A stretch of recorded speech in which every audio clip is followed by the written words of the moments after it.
What's up, everybody?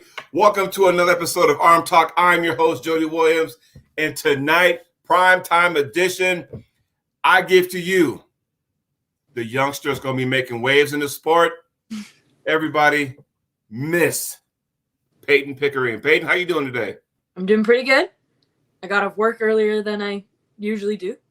Made my day a bit better. That's awesome. You get to come off work early, come on and do this show. That's what I'm talking about. Yeah. So, let's cut to the chase. Fresh off your WAF World experience. It was your first time going to WAF Worlds, correct? Yes.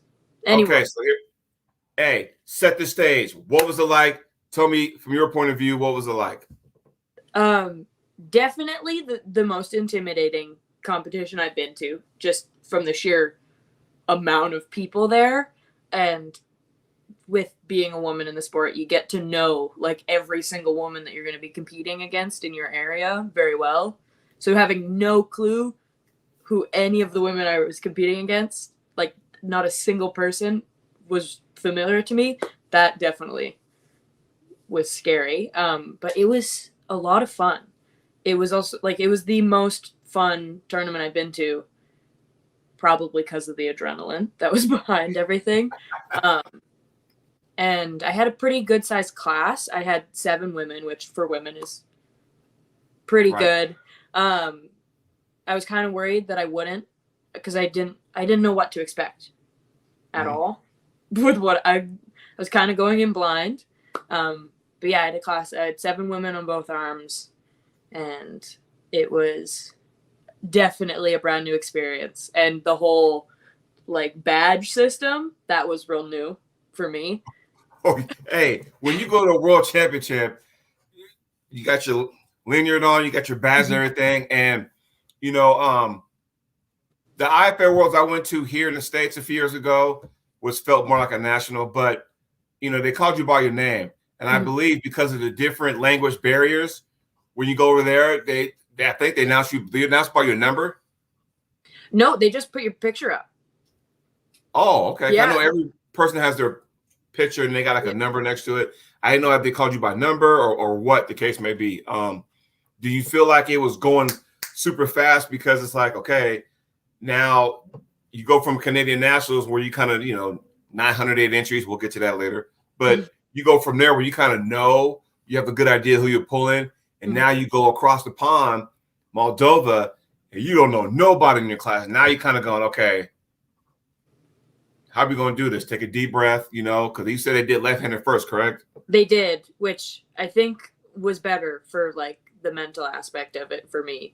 Because it was kind of like a get it out of the way situation, because my right is definitely my more dominant and comfortable arm. I didn't know there would be pop-ups. Yeah. Hey, I got the button. So if people want to talk in the chat, I will go ahead. So, chat. So, Amanda, Scott Evans, street level, by all means, Phil, you got a comment, go ahead, or a question, put it up there. I will go ahead and highlight that thing. So, as you were, go ahead. It was, so the way they ran it is they only called out the first match of a new class that was started. And then after that, it was an upcoming matches list. And you had to pay attention to it, and not knowing any of the names, and I wasn't able to get a hang of any of the names throughout the competition or for the next day. So there was never a point where I was like, oh, I know who I'm going up against. Right. It was always like, I don't know which one that is. I know their faces now, but I don't know their names. I'm just paying attention for when my face pops up as the next match. And that's it. I'm kind of tunnel visioned. So I was kind of sitting there just like patiently waiting for myself to pop up, but it was quite quick. But they did give, if you were paying attention, they gave ample notice they had every upcoming match, like the next 5 upcoming matches put up, and they did it where they went through the initial round, and then the people with no losses went against each other, and the people with 1 loss went against each other, and then it went to semifinals. So it was very organized. Right. And it did take a while, and my class on right arm did get delayed a little bit, but for such a huge event, it was quite efficient. even though it was a new system for me, it was very efficient. Well, I would say because of your rise, I would say get used to that, and you said left hand, you took what place? 5th out of 7. So I won 1 and then I lost 2. Now, the next day was right hand, correct? Yes. Okay, because this is exactly why I brought you on this show, aside from some other topics we'll talk about later. Tell everybody what place did you take in Moldova on the right hand? Number 2, silver. Where's the medal at? I have it right here. Hey, but put that to the camera so people can see that. You see that? Ooh, and then flip it around.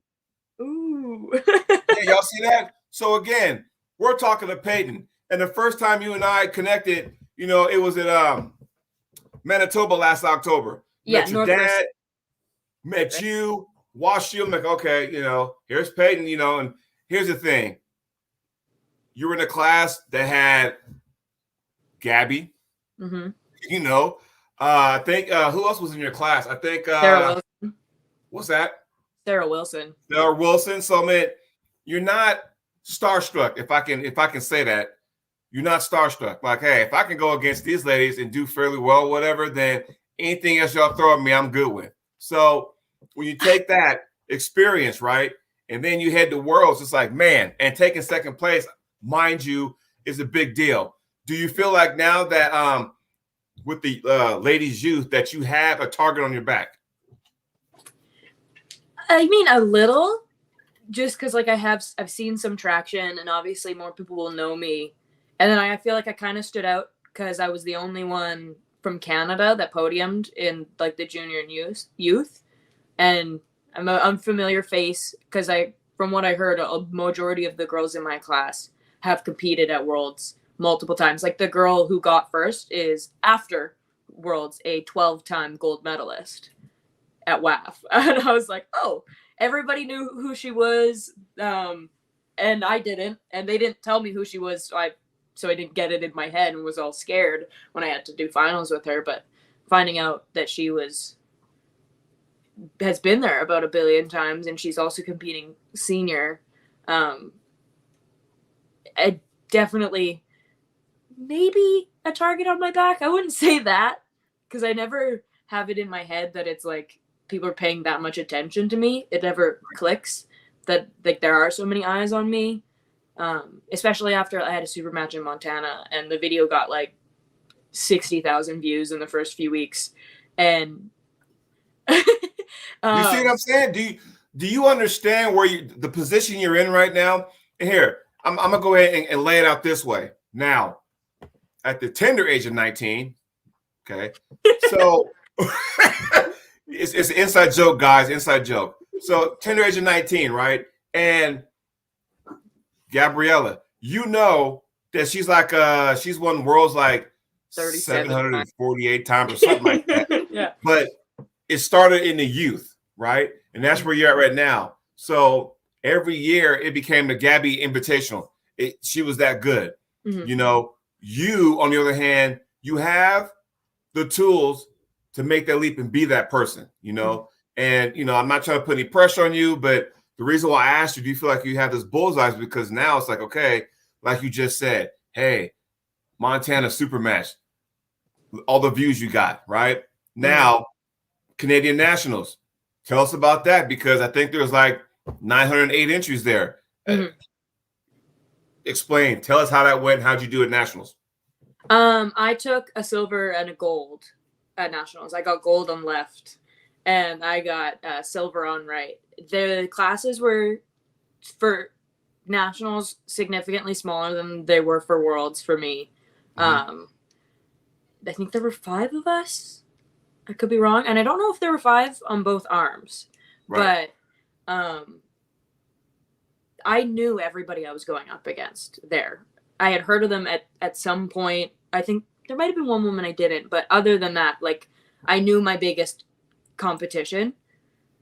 So I didn't feel like there was any sort of like rivalry or target even with that, mm-hmm. even with placing at that, because it's in Canada, and the women's arm wrestling is small as it is. So in Canada, it's not like it's a new person popping up because I had done nationals before, and I know 99% of the female arm wrestlers in Canada. Okay. So it definitely is a lot more of an exposure thing when I go out of Canada, like at Worlds or at Montana.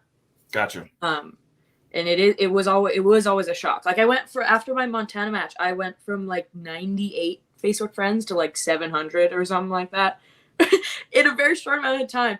My phone was blowing up, and I was like on Facebook of all the places. Right. So, and that's weird. I don't really use Facebook. So arm wrestling, introducing Facebook into my life, and then exploding my phone. That was, I feel like, a bigger culture shock than going to Moldova. But see, this is the thing now. You're making a name for yourself. You got waves. And here's the first breakdown, right? So here, breakdown number 1.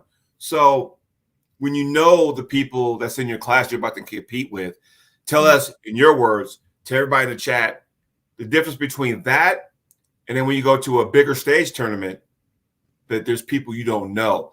How does your approach go?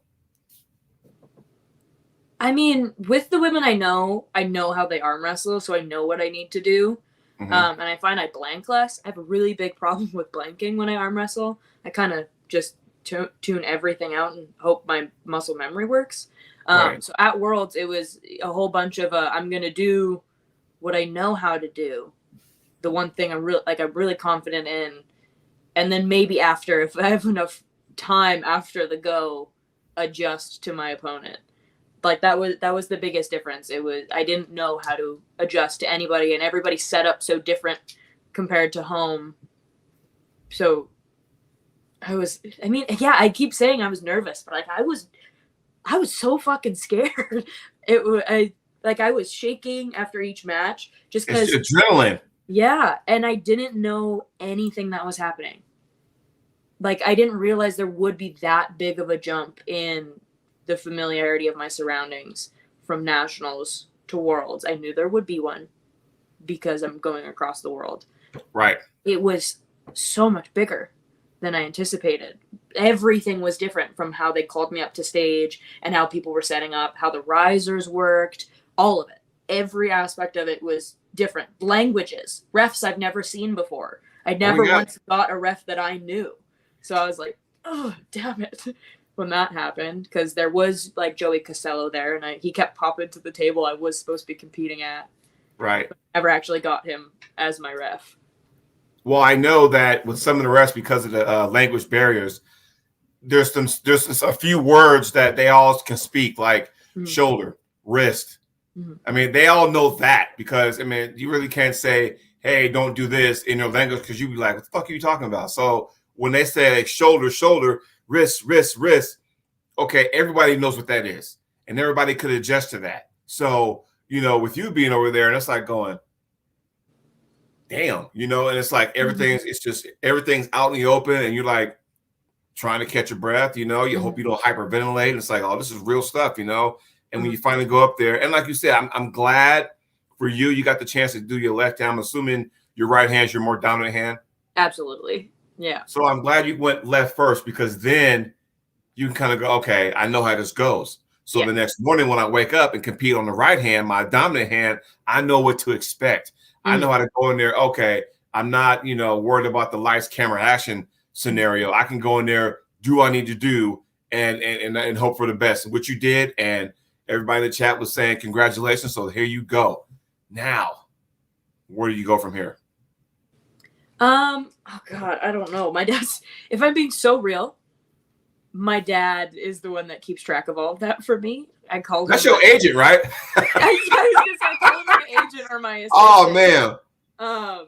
And I don't really know the next big thing for me, other than provincials, then nationals, then worlds, the order of it. I think we might be trying to go to North Americans. Okay. I'm not 100% sure on that. I know it was just mentioned because... Talking about the one in Las Vegas? I have no idea. So the North American Championship... I think it's in Costa Rica. Oh, it's a different one. Okay, cool. Yeah, just too many tournaments that got the same kind of name, and Yeah. I think North American Championships. But yeah, I know think which one you're talking about. Okay. Yeah, because I remember it talking about everybody being at a resort for that one. Ooh, okay.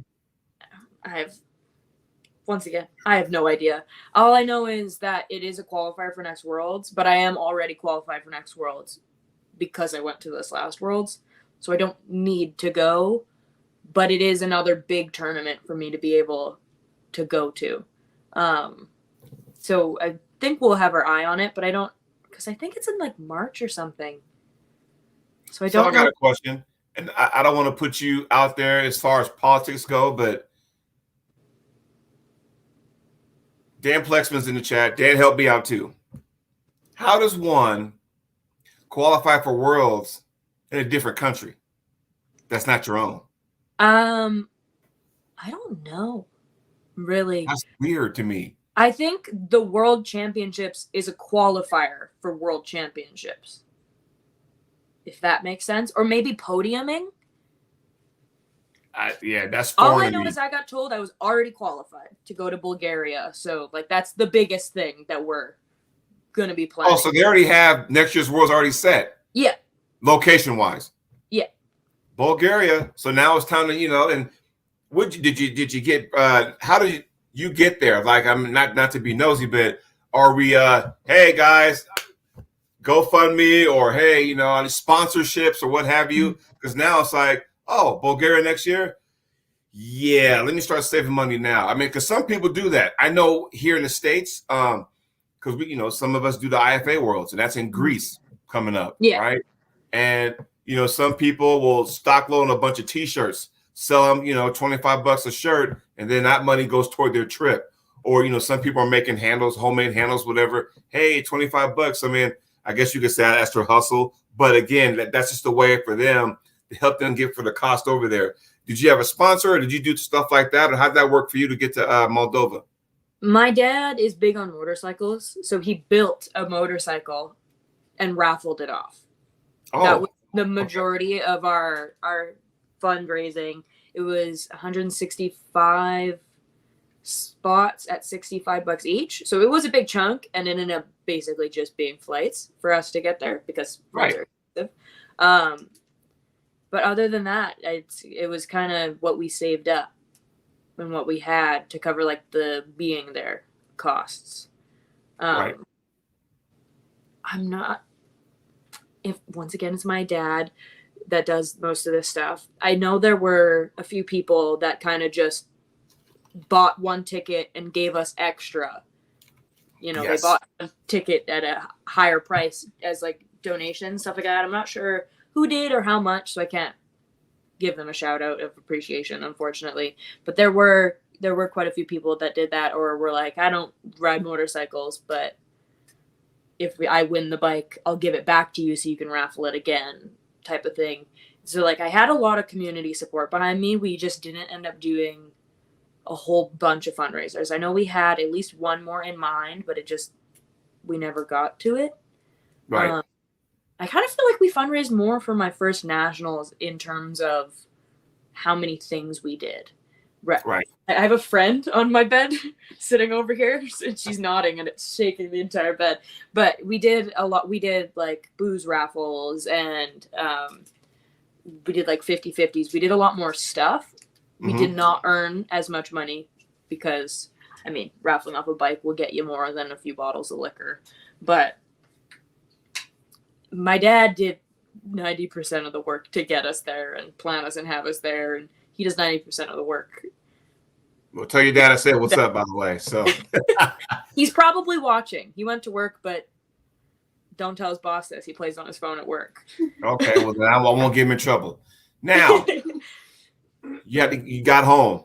You had a bob and weave to get home, but nonetheless, you got home. We did, yeah.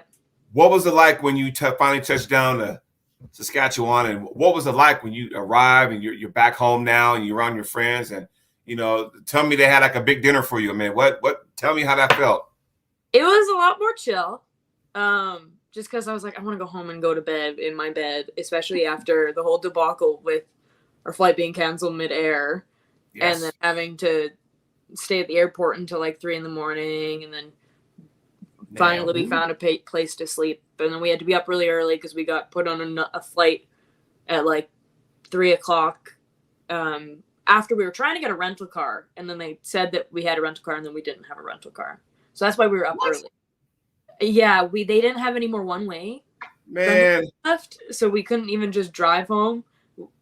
It was this whole thing. So then we got on a one-way flight at around 3 p.m. the day after we were supposed to be home.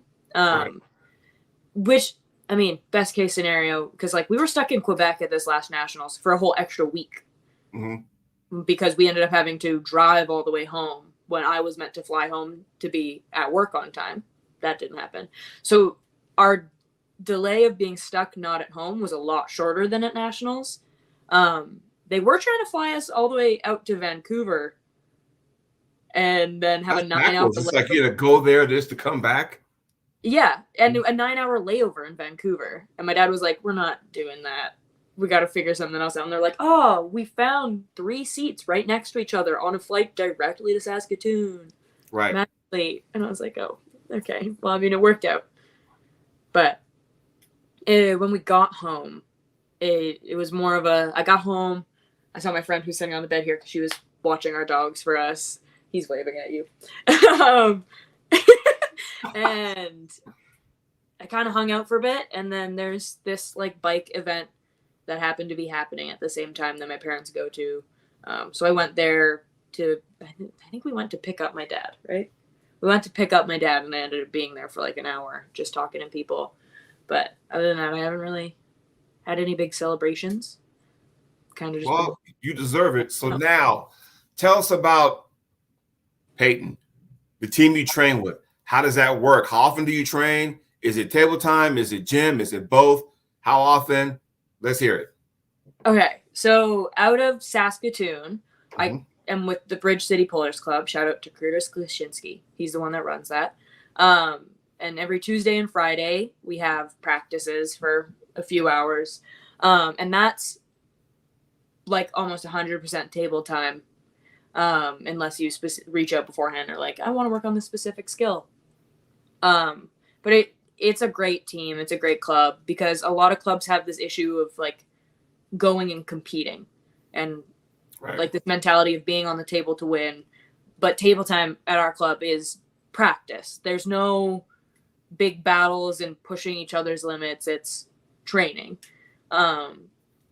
which definitely really has helped me. Curtis is a great guy. He's so sweet, and he's genuinely like the foundation of the reason that I am where I am in the sport. Love you, Curtis. And then for like working out gym training aspect, I train with Fraser Benoit, with Fraser's Next Level Training. He lives like 7-8 hours away from where we live, so we make a journey every once in a while and then do a whole bunch of sessions over like a weekend. Oh, okay. That's worth the trip. I know it's just like if it's a weekend thing, it's like, okay, now it's almost like if I go see Frazier and I got a big event coming up or I got a big match, and we'll talk about matches that you want to see, in a little bit. But now it's like, okay, it's worth that 7-hour trip because now it's like, absolutely, I'm in a training camp. Let's go do this. Yes. And he definitely was the fine tuning of the skills that Curtis taught me and just the little adjustments to see what worked better with the way that I set up at the table and just little tweaks that help a landslide and helping my stamina and pushing the limits of what I usually do. Right. So we have family near where he lives. So we'll go and we'll make like a whole thing out of it. I'll do like 2-hour sessions in a day, and I'll be there and I'll do sessions for 2 or 3 days. So I definitely am getting more than enough time with him, even with the journey. And it's just, I don't even know how to understand what he does and don't know how to explain what he does other than just fine tuning and mastering what you already know and teaching you to push your limits. Right. And like you said before, it is definitely a big thing's coming up. We're going to make sure we get in to see him. we actually didn't get in to see him as closest to Worlds as we wanted to. I think there was about a bit over a month gap. So it was kind of a, hopefully I've done enough to get there at this point, and hopefully I can will myself to do enough after this point, like the between. Right. Because I have a problem with not liking working out at all. And I don't. Yeah, I'm glad you said that. I mean, follow me here, because we're going to segue into this. Everybody in the chat knows what I'm about to get into. When I say it, they'll understand it. I want to get your point of view of it now. When you're in this sport, it can be tricky. It can be weird because you want to put every effort in there. So how does someone like Peyton balance life and training and all that kind of stuff? It's not hard for me because there's not much training outside of at club and with Fraser. Unfortunately, I do tune it down to just a few specific exercises nowadays, but before it was basically nothing. Right. But yeah, I don't find I have trouble trying to balance it. And I do prioritize my life because, well, I love arm wrestling and I'm now taking a much much more serious route with it. I've always had a mentality, I'm going to prioritize me and what I want to be doing over forcing myself to do something, because then it's going to put a whole damper on just the entire view I have of the sport. Mm-hmm. So it's kind of, I'm not going to say it's on the back burner, but it's not something that I'm pushing so far forward that it becomes a nuisance. So it's very easy to balance for me. So when you go to Worlds and you take second, you're on the podium, you come back home. Now, does your outlook look a little bit different? Will your approach be a little bit different when you go back to training or when you get ready for your next tournament? Because now you feel like there's this expectation now. And how you deal with things, that kind of situation.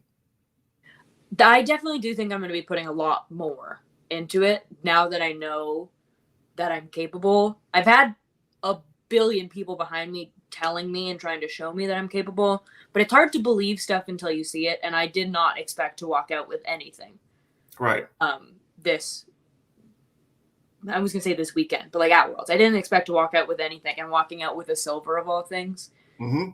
Kind of proved something that needed to be proven to myself. And it has kind of kickstarted me a little bit. Good. And I feel like I'm going to push myself further, and I have higher expectations with my abilities going forward, which is a good thing, I think. Oh, I think it is. Yeah. Now, here's the next one. So you had your super match in Montana, got like 60,000 views or something like that. Now, I don't even know what it's at. I just remember checking. I was like, oh. That's before Worlds. Yes. Now you're back home from Moldova with a second place medal, the one that was sitting right in front of you. You're there now. I can only imagine. Hold on. Let me take a sip of my Propel because I'm about to ask a real question. Hold on for a sec. I can imagine any kind of like, hey, what matches have come your way, or I should say, what kind of super match proposals have come your way since you got home? None yet. And I was kind of surprised because you reached out to me, and I also have 2 news interviews tomorrow morning. Hey, what did I tell you? When you come home, all of a sudden there's that skyrocket up. There it is. Flex of people messaging me, people I've never heard of, are like, hey, I heard you did good. And I'm like, yeah, thanks. I don't know how to keep this conversation going, but I appreciate it. But I haven't had any arm wrestling specific prospects really come my way, which I think is partly because I haven't actually posted about it on my end. It's so hard to word stuff for me. So making a big heartfelt post and even big heartfelt messages to Fraser and Chris, I haven't done yet. And I feel really bad for it because I don't know how to put it into text, the words of like how much I appreciate what they've given me and how much I appreciate the community. Mm-hmm. So there has been a bit of a delay on that.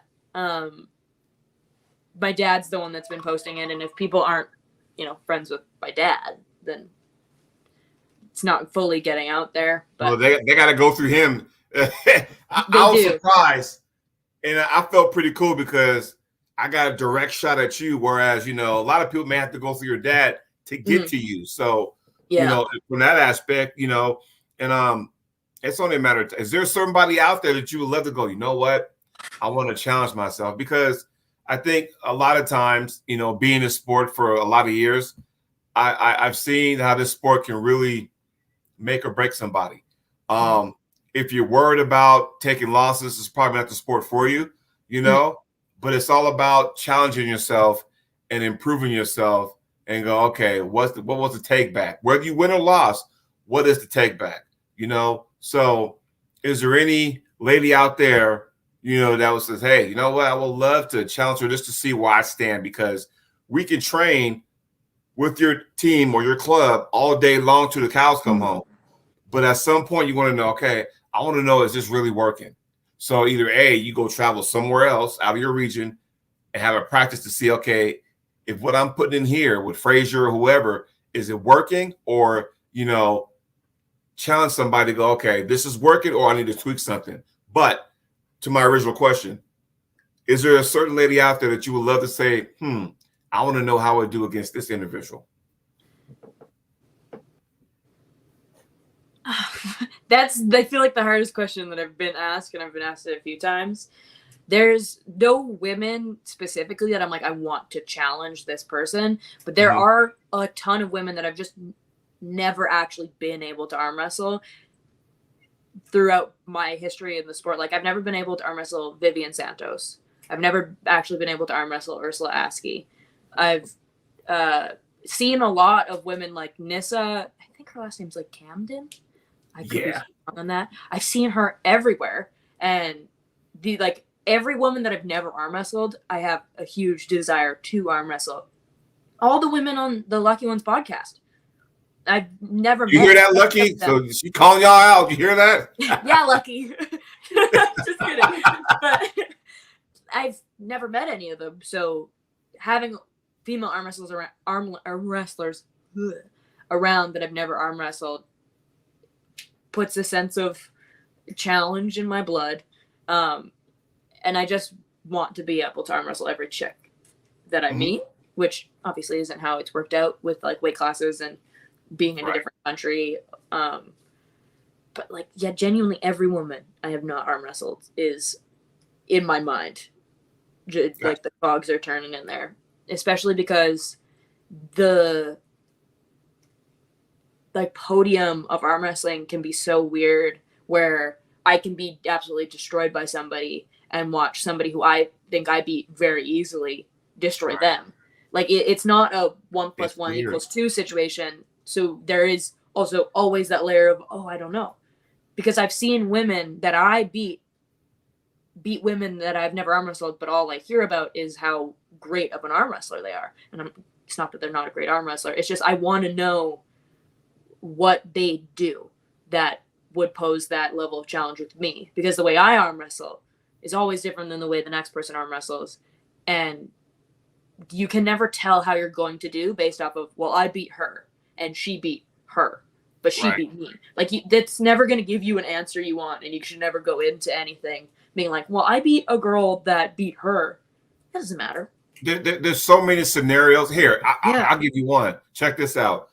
Go ahead and take a sip. So, chat, Peyton, I didn't mean to make you spit that out, but how arm wrestling can be so weird. It'll be like this. Follow me here. Let's just say you took 7th place. 7th place, right? And let's just say you won 2 and you lost 2. Okay. The person who took first only had 1 loss, but that 1 loss came to you. Yeah. So you got to go, okay, how does that make me feel? So I'm thinking, I took 7th, but the person who won my class, I was the only one that put the loss on her. That's how weird this sport is, right? Absolutely. And so normally you want to know, okay, can I beat that person over and over? So it's like, okay, there's only 2 ways to find out where you stack up with women. In this scenario, guys, that kind of thing too. You either go one-on-one super match, or throw a round robin in there because at some point you got to face everybody anyway, you know. And a lot of it depends on when you have that person. Do you get the person you really want to beat? Do you get them first? Do you get them in the middle? Or do you get them at the end? And so, you know, this sport can be very tricky at times. But again, I mean, you still want to find out where you stand. You know what I mean? That makes sense? Yeah. And that's definitely something that's on my bucket list. I've never been to a round robin tournament of any kind. And I think it is a super long way to do a tournament, but the most accurate way to do a tournament to show how you actually place and compete. There is the aspect of being tired out by the end, but like it's you arm said, wrestling. Exactly. And like you said, the person who got first could have one loss under the belt and could be the person who got seventh. I've been in mixed classes where the dude who got third is a dude that I have beat and can very easily beat, but I didn't even podium. Because I got out before somebody else got beat out. It's all timing and just the way it plays out. Because my fifth place on left, I got the people who got first and second. You see what I'm saying? Bam! And I'm not going to sit here and be like, I would have done so good on podium so much higher, whatever, on my left. But there definitely would be a difference in the results if the order was different. Which is also, I think, why I did better on my right, because they randomized the draw each new day. Right. But sometimes it works out in your favor, and sometimes it doesn't with the standard way of the tournaments. And that right there, what you just said, that was the whole scenario. That's what I was trying to get at. Left hand took first. This person took second. But my 2 wins was on them. So you can sit back and go, you know what? Okay. And that, because as a competitor, you'd be like in the back of your head going, all right, you know, and you know. Yeah, I ain't got to say nothing, but you know. Mm-hmm. You know. My 2 wins, right? And those scenarios definitely add a lot of curiosity in my mind, too, and fuel the fire of I want to arm wrestle every woman I know of. Because even on the world stage, this world, I beat people out of the tournament who beat other people who got third or second that I looked up to. Like Nessa, I think her last name's Camden, but I could be so wrong on that. Yeah. She got beat by a girl that I beat out for finals and knocked her off the podium. And this girl got second last year on right arm and beat this Nissa girl. So like there is going to be that mentality of like, well, you see something and you know, oh, this girl beat this girl. I assume I can beat this girl, but I don't think I'm not confident I could in any way beat, in this example, Nissa, because how she arm wrestles is so different from what I'm used to and what I'm confident in going against. And that's when I don't know how it would ever actually end up. And that's when they say styles make matches, right? Because then it's like, okay, you know, I mean, you can see it with the eye test. There's that, right? But it doesn't always equal, you know, well, you know, A beats B, B can beat C, but C can beat A. And it's just weird how, you know, all that ravels in. So it's kind of like, all right, that's cool. You know, but again, you know, for you to have that in your, you know, mind kind of going, okay, if I see you next year, it's going down. Your arm is going this way, you know? So I get that, you know, and hopefully that works out for you. So question, Arnold Classic. Yes. Manitoba, one province over next to you. Ryan Espy's having on a qualifier. Yeah. Do you plan on going? What do you know what day that one is again? I can December. My friend next to me is on her phone, like trying to find it. Yeah, I want to say December, but I could be wrong because I think it's December, and I think it might be the first week of December. I have a whole bunch of tournaments in my calendar. I just don't pay attention to them. You got your friend next to you letting you know. You got your dad letting you know. All you gotta do is just show up. Tell me where I need to be. Exactly. All right, I got an interview with the news. Where's my makeup person? Whatever, So I get all that. Lucky said December 7th. There you go. December See? 7th? Okay. I remember discussing that one. That is technically the first day of my university final exams. So take care of that. Go take care of that. But it just depends on if I actually have an exam scheduled that day. Because final exams is just like a 3-week window, and your exam could be scheduled for any point in that of any of your classes. So I'm hoping if it's the first day that I don't have a final that day, then I'm definitely going. And as soon as I find out, I'm making it work. If it's an exam that I can do on my computer, I am taking my computer. Hey, that's my dad. I can take my computer in the car with me, and I can do my final exam in my car. Right. I'm going to try and get that figured out as soon as possible. I remember being so frustrated with the possibility and the not quite knowing if I can or can't go, and just the idea of maybe not being able to go, because that is a tournament that I'm definitely very interested in going to. And just for everybody out there, the Arnold Classic's always the first weekend in March. So 2025, we're looking at February 28th going into March 1st. So it's in that area, Columbus, Ohio.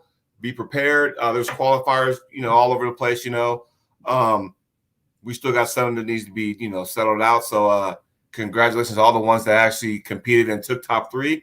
As you know, top 3 does qualify you. So that's always a good tournament, I thought. When you have to qualify for something, it means more. So I'm sure, the training from here on out, I don't know if you're going to the Ottawa Open, but I know. That's also one I really want to get to, because that's in November, I believe. That's the one where there's like the trifecta, right? I think so. I think that takes place in November. Yeah, that's getting a big first thing. At that, and then is it your provincials and your nationals? Sarah Wilson would know more about that, but yeah. And I know Sarah Wilson got the trifecta, and I think it's your provincials and your nationals. Yeah, like Triple Crown or something like that. It would be, because they can't go off of worlds. Yeah. Yeah, so it would be that. That's something I definitely want to try doing, especially after getting my first senior gold at nationals, and knowing I can and have done it. I really want to try and get the trifecta, just because it's fun to say. I get that. We used to have, there was a long joke in the United States. He used to always make fun of us because once upon a time we had 3 nationals. As stupid as that sounds. Yeah, see? Okay. Don't be judging. Yes. Damn it. How would that work? Well, of the 3, only one of them qualified you to go to Worlds. Okay. So the other 2, one was for there was money involved. They had international pullers. Yeah. And another one was just, hey, we've been at nationals for X amount of years. The good thing about that is that if you won first place in all 3, then you became a Triple Crown winner, and there was a big money pot for you at the end of all that. So, I mean, we're down. Yeah, don't even get me started with that. That's just tomfoolery. But one last question, and I got to watch how I say this because everybody has a different. So what is the path for you going forward in the sport? Now that you got a taste, you got a, hey, Moldova, second place on the podium. I got a sip. Now for you, for the last question, what is your path? Like you said, senior worlds, which is good, for you. What does it look like? I think it's very similar to what I have done, just with a few extra steps. I want to try and prioritize the big tournaments. Yeah. Because I have a habit, and it's a lot easier to do when you're a woman in the sport than a man, going to 2 tournaments a month. Mm-hmm. But I have a habit of going to a whole bunch. And my ideal world is a 1 a month. And even for a lot of people, that sounds like a lot. But right. 1 a month, and you have the chance of having 3 people in your class, or 12 is a huge number for your class, rather than 30 like it is with middleweight men. It's a lot easier to manage 1 a month. But I do want my path. The first step in my path is getting a piece of loose leaf and writing down the tournaments I want to prioritize and figuring out my availability in it. But yeah, very similar path to what I did. I want to do provincials, then I want to do nationals. And even though our nationals is technically not a world qualifier, so I'll have to find a qualifier in there. Right. But imagine that it's a qualifier. I want to do provincials, nationals, worlds, at the very least. Right. I'll have to do that qualifier. North Americans is something that very much intrigues me. Any Arnold's or East versus West based thing is something that strongly intrigues me. Ottawa Open. But I think I kind of got a little bit of a groove going now after 2 years in the sport, where it's kind of keeping up what I know I am capable of, and then putting new things in there every once in a while when I can. There you go. Yeah. Well, Miss Peyton, just want to say congratulations on your performance at the WAP Worlds. Thank you. And good luck to your, you said you got a news interview? I do. Tomorrow morning I have 2. There you got 2. So yeah. Good luck to those, right? Get used to this kind of stuff because you're going to be doing a lot of interviews and stuff like that. So get used to that. But again, thank you for taking a chunk out of your day to come on the show so you can sit there and then we can just talk shop. You can go ahead and tell the chat what was up, all that kind of stuff. Yeah. So fingers are crossed. Good luck to you. And we'll talk to you soon. Thank you. Talk to you soon. Bye. Bye. See you later. Do I need to say any more? Rocket ship. I'm telling you, Peyton's coming for people. So it was awesome. Awesome interview. Everybody, thanks for watching. And we'll see y'all soon. Awesome show.